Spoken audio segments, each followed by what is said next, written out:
जय हिंद दोस्तों, जय हिंद बच्चों।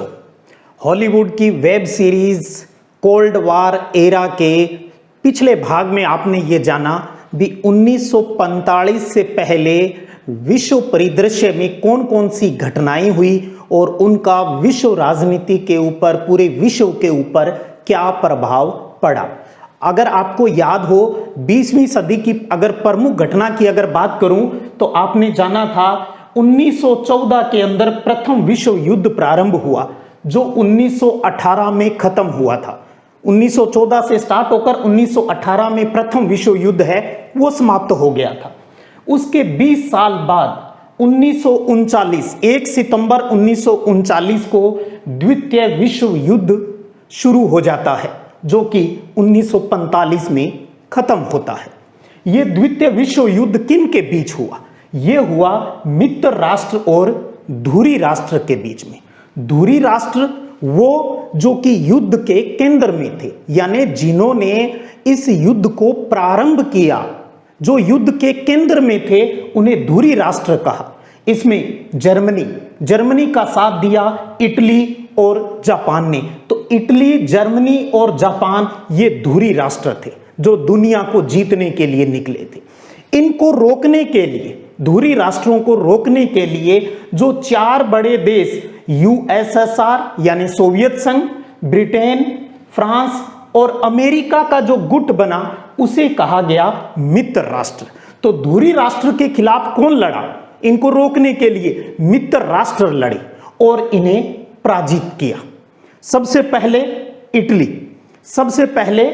इटली ने घुटने टेके, उसके बाद जर्मनी ने घुटने टेक दिए यानी हार मान ली, आत्मसमर्पण कर दिया, और सबसे लास्ट में घुटने टेके जापान ने। और वो भी कब टेके? जब यूएसए यानी अमेरिका ने अगस्त 1945 के अंदर जापान के ऊपर परमाणु हमला कर दिया। 6 अगस्त 1945 को जापान के हिरोशिमा शहर के ऊपर अमेरिका ने पहला परमाणु हमला किया और जो परमाणु बम गिराया उसका गुप्त नाम था लिटिल बॉय। तो लिटिल बॉय गिराया गया हिरोशिमा के ऊपर। 2 दिन बाद यानी 9 अगस्त 1945 को यूएसए ने जापान के दूसरे शहर नागासाकी के ऊपर फैट मैन परमाणु बम गिरा दिया। दोनों शहर तहस नहस हो गए और जापान है वो घुटने टेकने के लिए मजबूर हो गया। इसने हार मान ली भी, मैं भी हार गया। तो सबसे पहले धुरी राष्ट्रों में इटली ने हार मानी, फिर जर्मनी ने, और सबसे लास्ट में जैसे ही अगस्त 1945 में जापान के हिरोशिमा और नागासाकी के ऊपर परमाणु बम गिराए, जापान ने भी हार मान ली। और जापान के हार मानते ही दूसरा विश्व युद्ध समाप्त हो जाता है। तो 1939 से 1945 लगभग 6 वर्ष ये दूसरा विश्व युद्ध है वो चलता है। अब यहां तो धुरी राष्ट्र तो खत्म हो गए, लेकिन समस्या कहां आ गई? समस्या देखिएगा, अब लड़ाई का माहौल बन गया मित्र राष्ट्रों के बीच। ऐसा क्या हुआ भी मित्र राष्ट्रों के अंदर अब थोड़ी सी फूट पड़ गई? कारण था ये जो 3 ब्रिटेन, फ्रांस और अमेरिका, इन तीनों की जो विचारधारा थी वो सेम थी। तो इसलिए ये तीनों तो मित्र बने रहे, लेकिन यूएसएसआर यानी United of Soviet socialist Republic, जिसको हम शॉर्टकट सोवियत संघ कहते हैं, इसकी विचारधारा इनसे अलग थी, साम्यवादी विचारधारा थी। तो इन तीनों की अंदर से इसके साथ नहीं बनती थी भी। मित्र जरूर थे लेकिन दिखावे के थे।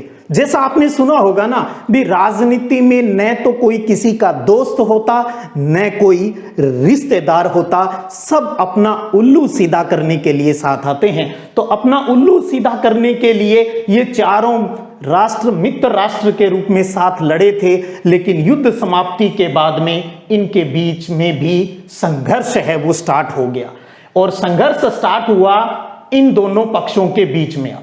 अब बात करें ब्रिटेन, फ्रांस और अमेरिका में कौन इनका लीडर बनना चाह रहा था? तो अमेरिका ऑटोमेटिक लीडर बन गया। क्यों बन गया? क्योंकि अमेरिका यूएसए की अगर बात करूं तो द्वितीय विश्व युद्ध में इसको सबसे कम नुकसान हुआ था, तो ये तो इसके पास पावर बची हुई थी, जबकि ब्रिटेन और फ्रांस को बहुत ज्यादा नुकसान हुआ था और इसने कहा भविष्य में भैया अपने तो ऐसे पंगे नहीं लेंगे, पीछे हट जाते हैं। तो और इधर बात करें सोवियत संघ की, साम्यवादी विचारधारा वाले देश की अगर बात करूं तो सोवियत संघ को कुछ नुकसान तो हुआ, लेकिन इस क्षेत्र के अंदर, इस यूरोपीय क्षेत्र के अंदर ये फिर भी जल्दी संभला। और क्यों? क्योंकि उसने काफी और देशों पर अपना प्रभुत्व जमा रखा था, तो ये इधर स्ट्रोंग था। तो यूरोप में सोवियत संघ है, यूएसएसआर स्ट्रोंग रहा और इधर स्ट्रोंग रहा यूएसए। तो एक तरीके से अगर आप यहां समझें, अब इन मित्र राष्ट्रों में एक तरफ तो अपनी पावर दिखा रहा था अमेरिका और दूसरा था सोवियत संघ, तो इन दोनों के बीच खींचातानी स्टार्ट हो गई। ब्रिटेन और फ्रांस ने प्रत्यक्ष और अप्रत्यक्ष तरीके से अमेरिका का साथ दिया, क्योंकि सब एक ही सोच के थे, एक ही विचारधारा के थे। इसलिए युद्ध तो समाप्त हो गया, मैंने कहा युद्ध समाप्त हो गया, लेकिन इनके बीच खींचातानी स्टार्ट हो गई। इसका मतलब यह लग रहा था भी अब इनके बीच में वर्ल्ड वार होगा, यानी तीसरे विश्व युद्ध की तरफ दुनिया है वो जा रही है। लेकिन बात करनी आसान थी, क्योंकि यूएसएसआर ने भी बाद में परमाणु परीक्षण कर लिया था, तो इसके पास भी परमाणु बम, अमेरिका के पास भी परमाणु बम, दोनों डर रहे थे भैया युद्ध होगा तो बचेगा कौन? कौन बचेगा?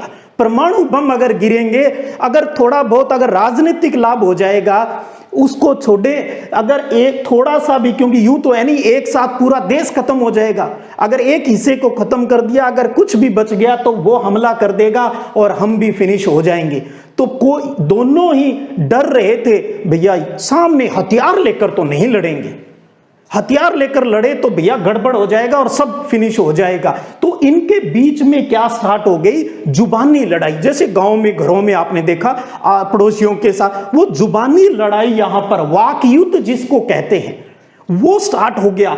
एक दूसरे के खिलाफ उल्टा सीधा प्रचार करना स्टार्ट कर दिया, रेडियो के माध्यम से, अखबार के माध्यम से, यानी ऐसा माहौल बना दिया भी अमेरिका ये कहता भी मैं तेरे से ज्यादा पावरफुल हूं। जनता को जनता ऐसी बातें सुन सुन के घबरा रही थी। सोवियत संघ ये शो कर रहा था मैं पावरफुल हूं, तो घबरा रहे थे लोग भी यार कहीं युद्ध नहीं हो जाए। वो कह रहा है मैं ताकतवर हूं, ये कह रहा है मैं ताकतवर हूं। यानी ये अब दूसरे विश्व युद्ध के समाप्त के बाद ये ऐसी क्या सिचुएशन आ गई भी जैसे ही सेकेंड वर्ल्ड वार का अंत हुआ तो उसने समकालीन विश्व राजनीति को एक अलग ही मुकाम पर लाकर खड़ा कर दिया। यानी विश्व राजनीति के इस मंच के ऊपर आप देखेंगे दो शक्तियों का उदय हो गया, एक अमेरिका यूएसए और दूसरा सोवियत संघ यूएसएसआर। दो महाशक्तियां अब आपस में वाक युद्ध कर रही थी। यानी एक वो सिचुएशन जहां युद्ध तो नहीं हो रहा था, हथियारों से, अस्त्र शस्त्रों से कोई युद्ध नहीं हो रहा था, लेकिन शांति भी तो नहीं थी, शांति नहीं थी, वाक युद्ध चल रहा था, दिमागी लड़ाई है वो लड़ी जा रही थी। दूसरे देशों को भी अंगुली लगा लगा के आपस में लड़ाया जा रहा था, ये शो किया जा रहा था भी मैं पावरफुल हूं, ये कहे मैं पावरफुल हूं, वो कहे मैं पावरफुल हूं। और इस प्रकार की जो बातें अब इन दोनों पक्षों के बीच स्टार्ट हो गई, इसी को कहा जाता है कोल्ड वार, जिसको हिंदी में कहते हैं शीत युद्ध। एक इंपॉर्टेंट प्रश्न बनता है भी शीत युद्ध किसे कहते हैं? तो अच्छे से समझिए इसकी परिभाषा को, इसके अर्थ को। जब दो या दो से अधिक देशों के बीच युद्ध होने की संभावना तो रहती है, लेकिन वास्तव में कोई युद्ध नहीं होता, उसे शीत युद्ध कहते हैं। इससे युद्ध का डर, तनाव और उनके बीच संघर्ष जारी रहता है। जैसा कि मैंने बताया यूएसए और सोवियत संघ के बीच ये शीत युद्ध, ये कोल्ड वार है, वो शुरू हो गया 1945 से, जब विश्व युद्ध समाप्त हुआ। तो इस प्रकार का, यानी एक बात कहूं तो ये इनकी अपनी पावर की एक लड़ाई थी, वर्चस्व की लड़ाई थी भी, दोनों अपने आप को सुप्रीम पावर दिखाना चाहते थे, इस वजह से ऐसा हो रहा था। अब क्या हुआ? यानी जो यूरोप, विश्व के अंदर अपने आप को यूं पावरफुल मान रहा था, उस यूरोप का यानी विशेषकर ब्रिटेन फ्रांस का वर्चस्व कम हो गया और दो अलग देश यूएसए और सोवियत संघ है वो हावी हो गए। तो देखिए हर बार कहानी यूरोप से ही स्टार्ट होती है। तो एक चीज आपको यहां थोड़ी सी और समझनी है जो आगे जाकर हम दोबारा भी उस पर चर्चा करेंगे भी। सेकेंड वर्ल्ड वॉर के बाद जब वर्ल्ड वॉर हुआ, आपने देखा भी यूएसए, ब्रिटेन और फ्रांस ने इस यूरोप के पश्चिमी क्षेत्र को जीत लिया था, इटली को भी जीत लिया था। और जैसे ही अमेरिका ने यहां जापान के ऊपर परमाणु हमला किया था, तो जापान और जापान के जो उपनिवेश थे वो भी मित्र राष्ट्रों के अधीन हो गए और जापान के ऊपर फुली अमेरिका का अधिकार हो गया। तो इधर इटली पर भी अधिकार हो गया, जापान पर भी अधिकार हो गया। अब जब युद्ध समाप्त हुआ जिस दिन, उस टाइम यूरोप की स्थिति पर थोड़ी सी चर्चा कर ले भी क्या था, क्योंकि यूरोप के अंदर जो जर्मनी है ये शीत युद्ध का केंद्र बिंदु बन गया था इस कोल्ड वॉर का। कैसे बन गया था? जब युद्ध समाप्त हुआ तो जर्मनी के आधे हिस्से तक, मैं यूं कह दूं भी पूर्वी जर्मनी यानी मध्य जर्मनी तक, यानी जर्मनी के बीच तक सोवियत संघ की लाल सेना, कामरेडी जो सेना थी वो वहां तक पहुंची हुई थी। और इधर से यूएसए, ब्रिटेन और फ्रांस की आधी सेना पश्चिमी जर्मनी में उनकी सेना थी। तो यानी जर्मनी के बीचों बीच एक तरफ ब्रिटेन, फ्रांस और अमेरिका के सैनिक थे और दूसरी तरफ पूर्वी साइड में सोवियत संघ के सैनिक है वो खड़े थे आमने सामने। तो यानी जर्मनी, हालांकि ये बात थोड़ी बहुत इटली के संदर्भ में भी है, लेकिन मेन जो बिंदु था वो जर्मनी था। तो जर्मनी के बीचों बीच खड़ी थी दोनों तरफ के गुटों की सेना और जर्मनी के ऊपर अधिकार को लेकर संघर्ष, जो वाक युद्ध है वो इनका चल रहा था। तो क्या हुआ, यहीं पर एक लाइन खींच दी, यहीं पर एक लाइन खींच दी भी हाँ ठीक है, आधा जर्मनी सोवियत संघ ने काबू कर लिया पूर्वी साइड और पश्चिमी साइड इन तीनों ने बराबर बराबर बांट लिया, 3 हिस्से करके बांट लिया।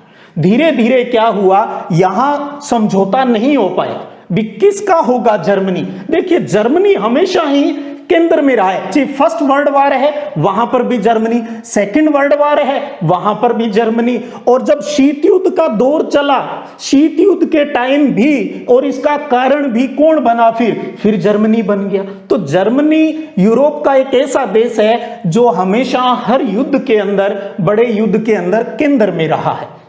और अब यहां क्या हुआ, और इसकी जो राजधानी थी बर्लिन, वो भी, उसके अंदर भी यही सिचुएशन थी भी आधे बर्लिन के पास, पूर्वी बर्लिन के ऊपर सोवियत संघ का और पश्चिम बर्लिन के ऊपर है वो यूएसए वाली टीम का अधिकार हो गया। तो दोनों पक्ष इधर उधर, वहां के जो आम नागरिक है वो नहीं जा सके, एक दूसरे की विचारधारा का प्रभाव नहीं पड़ सके। तो सोवियत संघ ने क्या किया, 1961 के अंदर, ध्यान दीजिए बहुत महत्वपूर्ण बात है, जर्मनी के शहर, उसकी राजधानी बर्लिन के अंदर 1961 में बर्लिन की दीवार बना दी, बहुत कम टाइम में। तो बर्लिन की दीवार बना दी, देखिएगा क्या कर दिया, क्या हुआ था, क्या सोचा था और आगे की कहानी क्या हो गई। जो शीत युद्ध का सबसे बड़ा सिंबल माना जाता है बर्लिन की दीवार, जो 1961 में बनी थी, और इस बर्लिन की दीवार की जो लंबाई थी लगभग 150 किलोमीटर, ताकि पूर्वी और पश्चिम बर्लिन के जो लोग हैं वो आ जा नहीं सके। तो यानी जर्मनी बंट गया 2 भागों में, पूर्वी जर्मनी और पश्चिमी जर्मनी। तो बंटवारा कर दिया जर्मनी का, तो पश्चिमी जर्मनी फिर एक अलग देश मान लिया गया और पूर्वी जर्मनी फिर अलग देश मान लिया गया, उस टाइम तक जब तक पूर्वी और पश्चिमी जर्मनी का पुनः एकीकरण नहीं हुआ। तो अब आपने देखा भी यूरोप में शीत युद्ध का केंद्र बिंदु कौन रहा, जर्मनी रहा, और शीत युद्ध का सबसे बड़ा सिंबल, प्रतीक है वो कौन बना, बर्लिन की दीवार बनी भी। एक राजधानी को भी दीवार बनाकर 2 भागों में बांट दिया गया और ये दीवार बनी 1961 में। तो इस प्रकार से क्षेत्र के ऊपर अधिकार को लेकर भी इनके बीच तनातनी रही। तो शीत युद्ध के ये भी एक कारण रहा, अगर हम इन्हीं बिंदुओं को, इसी स्टोरी को अगर एक प्रश्न के रूप में ले, भी प्रश्न बनता है एक इंपॉर्टेंट का, शीत युद्ध का कारण बताइए। भी शीत युद्ध का कारण क्या है? तो देखिए नंबर 1 कारण क्या है? नंबर 1 कारण है महाशक्ति बनने की होड़, जो मैंने आपको स्टार्टिंग में ही बताया। भी महाशक्ति, सुप्रीम पावर बनने की होड़ लग गई किसमें? यूएसए और सोवियत संघ। तो यानी सेकंड वर्ल्ड वॉर के बाद यूएसए और सोवियत संघ का महाशक्ति बनने की होड़ में एक दूसरे के मुकाबले खड़े होना शीत युद्ध का प्रमुख कारण रहा। तो शीत युद्ध के बाद समाप्त हो गया, तो मैंने कहा कोल्ड वॉर शुरू हो गया। तो उस टाइम 2 पक्ष हो गए। एक तरफ जो इधर वाला जो इलाका है, जिसको मैंने कहा ये यूरोप का पश्चिमी भाग, तो इसको कहा गया पश्चिमी गुट कह दिया। और इधर क्या है? सोवियत संघ है, तो ये पूर्वी गुट हो गया। तो 2 गुट बन गए, पश्चिमी गुट और पूर्वी गुट। पश्चिमी गुट जिसे पहली दुनिया कहा गया बाद में, और पूर्वी गुट को बाद में दूसरी दुनिया की संज्ञा है वो दी गई। पश्चिमी गुट यानी इस साइड का नेतृत्व कौन कर रहा था? यूएसए कर रहा था। और पूर्वी साइड इसका नेतृत्व कौन कर रहा था? यूएसएसआर यानी सोवियत संघ कर रहा था। और हमें अच्छे से पता है, पूर्व में समझ चुके हैं, यूएसए यानी अमेरिका की विचारधारा किस प्रकार की थी? उदारवादी लोकतंत्र और पूंजीवादी विचारधारा। उदारवादी लोकतंत्र, उदारवादी यानी जिसमें निजीकरण को बढ़ावा दिया जाता है, काम करने की स्वतंत्रता दी जाती है, गवर्नमेंट कोई घोचेबाजी नहीं करती है, वही पूंजीवादी अर्थव्यवस्था होती है। जबकि सोवियत संघ में क्या है? समाजवाद यानी सरकार का अधिकार होता है, ये निजीकरण का विरोध करते हैं। और यही आगे जाके इसी का आदर्श रूप है, वो साम्यवादी विचारधारा कहलाती है। तो देखिए यहां मैंने यही बात कह रहा हूं भी महाशक्ति बनने की होड़ किसके बीच हुई? यूएसए और सोवियत संघ के बीच सुप्रीम पावर बनने की होड़ मच गई थी, आमने सामने हो गए। ये शीत युद्ध का प्रथम कारण रहा। दूसरे कारण की बात करें भी, क्या रहा? दूसरा है विचारधारा की लड़ाई। विचारधाराओं की 2 गुटों के बीच, 2 देशों के बीच, किसमें? यूएसए और यूएसएसआर के बीच विचारधारा की लड़ाई आ गई, जो मैंने अभी आपको यहां बताया, उदारवादी लोकतंत्र और पूंजीवादी। यूएसए ये चाहते थे भी ये पूंजीवादी अर्थव्यवस्था है, ये सबसे बढ़िया है। तो यानी अमेरिका वाले साम्यवादी और समाजवादी विचारधारा का विरोध करते थे, और साम्यवादी जो सोवियत संघ है ये पूंजीवादी विचारधारा का विरोध करता था। तो यानी अपनी विचारधाराओं के, विरोधी विचारधाराओं का होना भी एक शीत युद्ध का कारण रहा। तीसरी बात आती है परमाणु युद्ध का डर। हमने सेकेंड वर्ल्ड वॉर में देखा भी अमेरिका और सोवियत संघ बाद में जो जिसने परमाणु परीक्षण कर लिए थे, इन दोनों के पास ही परमाणु हथियार थे। अब दोनों देश को यह डर था भी अगर युद्ध होता है और परमाणु बम चलता है तो उससे भारी नुकसान होगा दोनों ही राष्ट्र का। तो इस बात का दोनों को अच्छे से पता था, इसमें कोई भी देश, न यूएसए पक्ष और न ही सोवियत संघ का जो पक्ष है वो युद्ध का जो जोखिम है वो उठाना चाहता था। तो परमाणु बम के डर से दोनों देश आमने सामने की हथियारों से लड़ाई नहीं लड़ना चाहते थे। तो फिर इन्होंने क्या स्टार्ट कर दिया? वाक युद्ध स्टार्ट कर दिया। वो वाक युद्ध भी शीत युद्ध का एक कारण रहा। इसमें क्या था? रेडियो, पत्र पत्रिकाओं के माध्यम से एक दूसरे के खिलाफ अनाप शनाप बोलना, उल्टा सीधा बोलना, कमजोर करने की कोशिश करना, खुद को पावरफुल दिखाना, ये बातें इन्होंने स्टार्ट कर दी और एक दूसरे को उकसाना स्टार्ट कर दिया। लेकिन खास बात ये रही भी एक दूसरे को उकसाने के बावजूद भी कोई भी पक्ष है, न तो यूएसए और न ही सोवियत संघ, युद्ध का जोखिम है वो लेना चाहता था। भी युद्ध का खतरा दोनों ही पक्ष नहीं लेना चाहते थे, क्योंकि इन्हें अच्छे से पता था युद्ध है वो बहुत खर्चीला होता है, और अगर इस बार अगर ये युद्ध हुआ तो इतना विध्वंस हो जाएगा भी कोई भी उठने के काबिल नहीं रहेगा। तो ये वो 4 प्रमुख बातें हैं जिसमें पहली महाशक्ति बनने की बात, दूसरा आता है विचारधारा की लड़ाई, तीसरा परमाणु युद्ध होने का डर, और चौथा जो जुबानी जो लड़ाई है वो शीत युद्ध के कारण कहलाई। तो इन कारणों की वजह से ये शीत युद्ध है वो चलता रहा, जो 1945 में स्टार्ट होकर कहां तक चला था, 1991 तक चला, जब सोवियत संघ का विघटन हुआ था। इन कारणों से ही शीत युद्ध मैंने बताया आपको प्रारंभ हुआ। दोनों ही गुट वास्तविक युद्ध की तुलना में शीत युद्ध की अपनी टेक्निक को, एक नई टेक्निक को अपनाना ही ज्यादा उचित समझा था। शीत युद्ध में इन्होंने अपनी भड़ास निकाल ली, ये ठीक रहा। भी कहते हैं ना, अपनी रो पिट के जुबान से अपनी भड़ास निकाल ले कोई व्यक्ति तो शांत हो जाता है। तो इन्होंने शीत युद्ध के इतने सालों के अंदर अपनी भड़ास निकालते रहे और दुनिया को यह फायदा हुआ भी थर्ड वर्ल्ड वार नहीं हुआ। हाँ, इन्होंने एक दूसरे देशों को जरूर लड़ाया, लेकिन वो इतना बड़ा नुकसान नहीं था भी जिससे पूरी दुनिया है वो तबाह हो जाए। तो शीत युद्ध होना तीसरे विश्व युद्ध को रोकने वाली बात होगी। अगर ये शीत युद्ध नहीं होता, जुबानी लड़ाई स्टार्ट नहीं होती, तो 100% अब तक कब का थर्ड वर्ल्ड वार हो जाता और पता नहीं आप और हम होते भी या नहीं होते।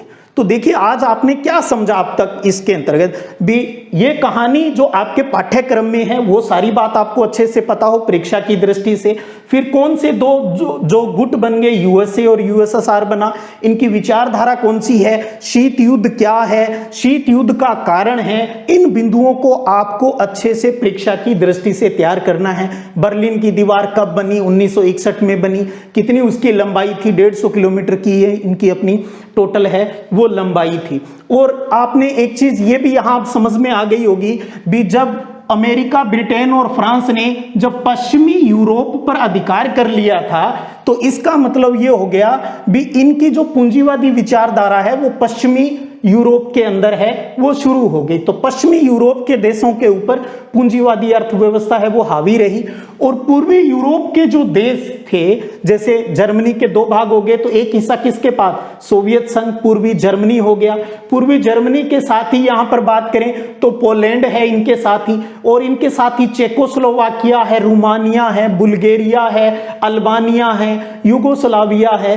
इन इधर वाले जो पूर्वी साइड वाले जो देश थे उनके ऊपर भी सोवियत संघ का प्रभाव हो गया और वहां पर साम्यवादी सरकारें हैं वो बन गई। तो यानी साम्यवादी जो सिस्टम था वो उसने भी अपना फैलाव कर लिया, इधर पूंजीवादी अपना फैलाव है वो करना स्टार्ट कर दिया। अब क्या हो गया, धीरे धीरे इन्होंने दूसरे देशों को प्रभावित करना स्टार्ट किया। तो अब ऐसे लगा भी पूरी दुनिया ही, जो मैंने यहां कहा भी दो गुट बन गए एक तरीके से।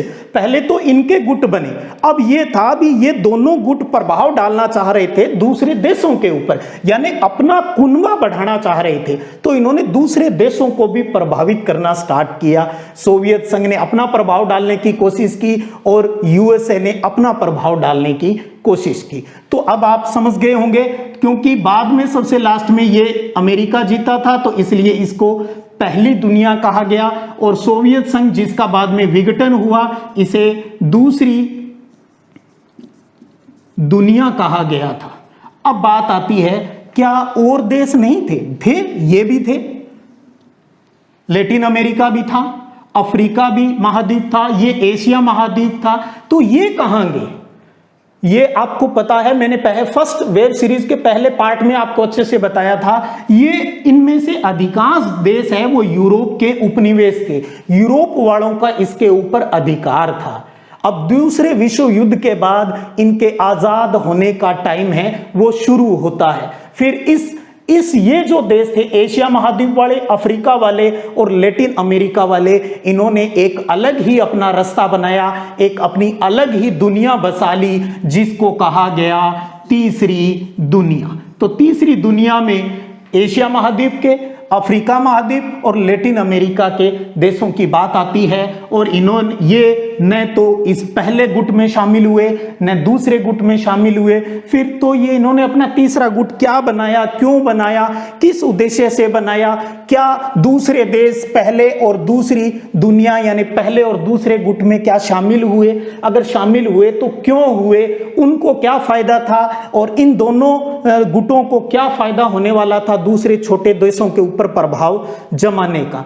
तो इस घटना को हम पढ़ेंगे अगली वेब सीरीज में। तब तक आप इस वेब सीरीज का अच्छे से अध्ययन कर लीजिए और पूरी स्टोरी समझिएगा। और मैंने कहा था स्टोरी के माध्यम से समझोगे तो ये वेब सीरीज, ये फिल्म की कहानी, ये हॉलीवुड बॉलीवुड की स्टोरी में आपको आनंद आएगा और परीक्षा की दृष्टि से याद भी रहेगा। और इस पर आधारित बोर्ड परीक्षा से संबंधित जो रिटर्न मैटर है वो आपको डिस्क्रिप्शन में पीडीएफ के रूप में आपको मिल जाएगा। मेरी कोशिश रहेगी भी पीडीएफ के रूप में उसका जो लिंक है वो मैं लगा दूं। चलिए फिर मिलते हैं अगली वेब सीरीज में, तब तक जय हिंद, जय भारत।